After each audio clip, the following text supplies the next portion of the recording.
आइए कुरान का वाक़या। हजरत आदम अलैहिस्सलाम को जब अल्लाह तबारक व तआला ने पैदा करने का इरादा फरमाया, याद रहे ना आपकी वालदा है ना आपका बाप है। अल्लाह पाक ने इंसान को 4 तरीकों से बनाया है, यह भी हमें मालूम होना चाहिए। एक तो नॉर्मल जो हम माँ बाप के जरिए पैदा होते हैं, ठीक है, लेकिन उलमा ने बड़ी प्यारी तफसीर कुरान में बहस की कि अगर यही एक तरीका होता, हो सकता है कि औरतें कहती कि जनाब अगर हम ना होते तो ये कायनात ही ना चलती, मां तो हम हैं, पेट में तो हम बच्चे को पालते हैं। मर्द कहते हैं कि हम ना होते तो औरतें बच्चे कैसे जनती, ये जोड़ा बना तो जनाब ये कायनात आगे चली। तो अल्लाह करीम ने हजरत आदम को बगैर माँ बाप के पैदा करके बता दिया कि वो जो चाहे कर सकता है, वो कुन फरमाए तो फयकून, वो हो जाता है। अल्लाह अकबर। अल्लाह कुरान में इरशाद फरमाता है, सुभान अल्लाह, फ़आलुल लिमा युरीद, मेरा रब जो चाहता है वो करता है। फिर सिर्फ मर्द औरत अगर कहते जनाब कि हम ना होते तो ना होता, तो हजरत आदम पैदा किए गए। औरत ये कहे कि जनाब बगैर औरत के नहीं हो सकता, तो रब करीम ने हजरत आदम की पसली से हजरत हव्वा को पैदा करके बता दिया कि औरतों के लिए कोई ऐसी जरूरी नहीं कि औरतें होंगी तो कायनात चलेगी। मेरा रब चाहे फ़आलुल लिमा युरीद, वो जो चाहे करता है। और हजरत ईसा को बगैर बाप के पैदा करके बता दिया कि मेरा रब चाहे तो बगैर बाप के भी औलाद पैदा कर सकता है। रब की शान देखो। बहरहाल हजरत आदम अलैहिस्सलाम को अल्लाह तबारक व तआला ने जब पैदा करने का इरादा फरमाया तो हजरत इजराइल अलैहिस्सलाम को हुक्म दिया गया कि जमीन से मट्टी लाई जाए। अच्छा, ये जो मट्टी वाली बात है ना, ये भी बड़ी कमाल की बात है। अल्लाह अकबर। वो एक जुमला सुना होगा ना, पहुंची वहीं पे खाक जहां का खमीर था। उलमा कहते हैं कि जिस बंदे की मट्टी जहां की होती है ना, जिस मट्टी से वो बनाया गया है, उसको उसी जगह दफन भी किया जाता है। इट मीन्स कि जहां जहां मेरी आपकी तदफीन होनी है ना, उस मट्टी से ही हमारा ये समझे कि वजूद को बनाया गया है।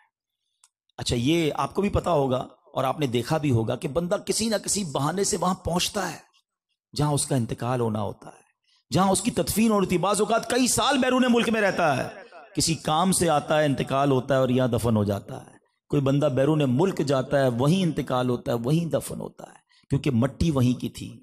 अच्छा, इसमें एक इश्क भरी बात जरा सोचो कि नबी पाक अलैहिस्सलाम की तख्लीक जिस मट्टी से हुई ना, उलमा कहते हैं उसी मट्टी से हजरत अबू बकर सिद्दीक और हजरत उमर की भी तख्लीक की गई।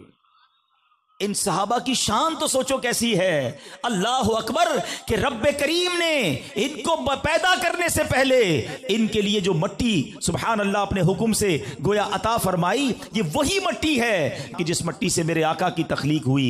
अल्लाह अकबर। अल्लाह करीम सहाबाए किराम पर अपनी करोड़ों रहमतों की बारिश नाजिल फरमाए और उनके फयूज़ व बरक़ात से हमें माला माल फरमाए। तो बहरहाल हम अल्लाह से दुआ ही कर सकते हैं। हमें मालूम तो नहीं कि मौला तेरे दरबार में दुआ है कि हमें मदीने की मट्टी में ही मिला देना, मट्टी न हो बर्बाद पसे मर्ग इलाही, जब खाक उड़े मेरी मदीने की हवा हो।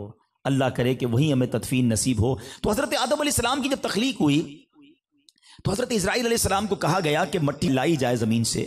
तो तफसीर कुरान में लिखा कि जब एक मुट्ठी मट्टी लाने का कहा गया ना, तो इस जमीन की जो ऊपरी परत है, ऊपरी लेयर जो थी, वो सारी आपकी मुट्ठी में आ गई। हर मट्टी का हिस्सा चाहता था कि हजरत आदम अलैहिस्सलाम की तख्लीक में मेरा भी कोई पार्ट हो जाए।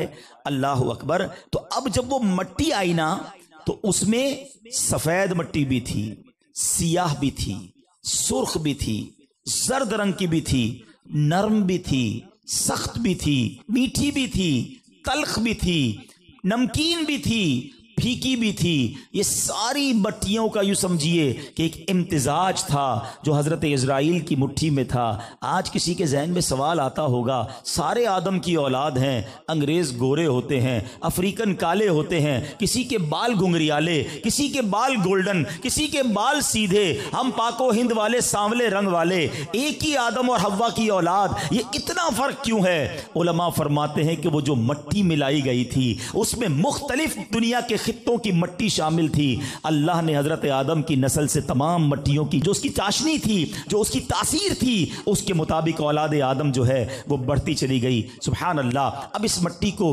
मुख्तलिफ पानियों से गूंदने का हुक्म दिया गया। एक मुद्दत के बाद ये चिपकने वाली मिट्टी बन गई, फिर एक मुद्दत के बाद इसको गूंदी गई तो ये कीचड़ की तरह बूदार गारा बन गई, फिर ये खुश्क होकर एक खनखनाती हुई बजती हुई मिट्टी बन गई। अब हजरत आदम अलैहिस्सलाम का पुतला बनाया गया उस मिट्टी से और उसे जन्नत के दरवाजे पर रख दिया गया। फरिश्ते ही थे, बंदा तो कोई नहीं था उससे पहले। सारे फरिश्ते हैरान हो गए कि ये कौन है, ये क्या बनाया जा रहा है। हजरत आदम के पुतले को जन्नत के दरवाजे पर रख दिया गया। अब अल्लाह ताला ने इस पुतले में रूह को दाखिल होने का हुक्म दिया। जब हजरत आदम अलैहिस्सलाम के जिस्म में रूह दाखिल हुई तो सबसे पहले आपके नथनों पर पहुंची, नाक पर, तो आपको छींक आई। फिर आपकी जबान पर रूह पहुंची तो आपने पहला जुमला जो इस कायनात में कहा वो कहा अल्हम्दुलिल्लाह। छींकना पहला अमल हो गया और पहला जुमला क्या हो गया? अल्हम्दुलिल्लाह। अल्हम्दुलिल्लाह कहें तो जवाब क्या देना होता है? यरहमुकल्लाह। मगर उस वक्त तो जवाब देने वाला कोई नहीं था ना। तो हजरत आदम अलैहिस्सलाम ने जब अल्हम्दुलिल्लाह पढ़ा तो रब्बे करीम ने जवाब में यरहमुकल्लाह फरमाया। अल्लाह अकबर। उसके बाद हजरत आदम अलैहिस्सलाम के पूरे जिस्म में अब रूह आ गई। आप गोया जिंदा होकर खड़े हो गए।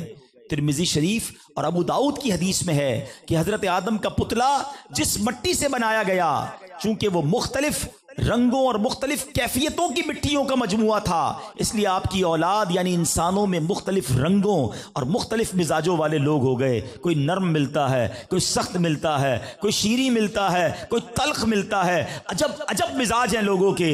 अरे जनाब, ये सारी मिट्टियां जो हजरत आदम अलैहिस्सलाम के बनने में लगी थी, ये उसकी तासीर है। बहरहाल हजरत आदम अलैहिस्सलाम की कुन्नियत अबू मोहम्मद या अबुल बशर है। आपका लकब खलीफतुल्लाह। आप सबसे पहले अल्लाह ताला के नबी हैं। आपने 960 बरस की उम्र पाई और बवक्त वफात आपकी औलाद की तादाद 1 लाख हो चुकी थी। आप दुनिया से गए तो 1 लाख लोग इस दुनिया में हो चुके थे। ये अल्लाह पाक का निज़ाम था कि हज़रत आदम अलैहिस्सलाम और बीबी हव्वा के हर हमल में, हर प्रेगनेंसी में 2 बच्चे पैदा होते, एक लड़का और एक लड़की। उसूल ये था कि लड़का और लड़की जो साथ पैदा होंगे वो भाई बहन होंगे, अगली बारी में जो पैदा होंगे वो इनके भाई बहन नहीं होंगे, तो क्रॉस मैच हो सकता है और उनकी शादी हो सकती है। जो एक साथ पैदा होंगे वो आपस में शादी नहीं करेंगे। बहरहाल हजरत आदम अलैहिस्सलाम की जब तख्लीक हो गई तो आदम अलैहिस्सलाम को जन्नत में रहने का हुक्म दिया गया। आप तन्हाई का शिकार हुए, कुछ मलूल हुए। अल्लाह पाक की बारगाह में आप यूं समझे गमजदा थे और आपको नींद आई, तो नींद ही के आलम में आपकी पसली से बीबी हव्वा रदी अल्लाह ताला अन्हा को पैदा किया गया। जब आप नींद से बेदार हुए तो खूबसूरत दोशीज़ा अपने करीब देखी, हैरान हुए कि ये कौन है। तो जवाब दिया गया, हजरत हव्वा कहती हैं कि मैं आपकी ज़ौजा हूं। अल्लाह ताला ने मुझे इसलिए पैदा फरमाया है कि आपको मुझसे कुछ सुकून हासिल हो, हम दोनों मिलकर जिंदगी गुजारें। और कुछ रिवायतों के मुताबिक जब हजरत आदम अलैहिस्सलाम ने अल्लाह की बारगाह में अर्ज की, ए अल्लाह हव्वा को मेरे निकाह में दे दे, तो रब्ब करीम ने इरशाद फरमाया, ए आदम इसका महर अदा करो। अर्ज की, मौला महर क्या है? इरशाद हुआ, आखिरी नबी पर 10 बार दुरूद पाक पढ़ लो, ए आदम यही तुम्हारा महर होगा। इसका मतलब पता है क्या हुआ? इश्क वाली बात।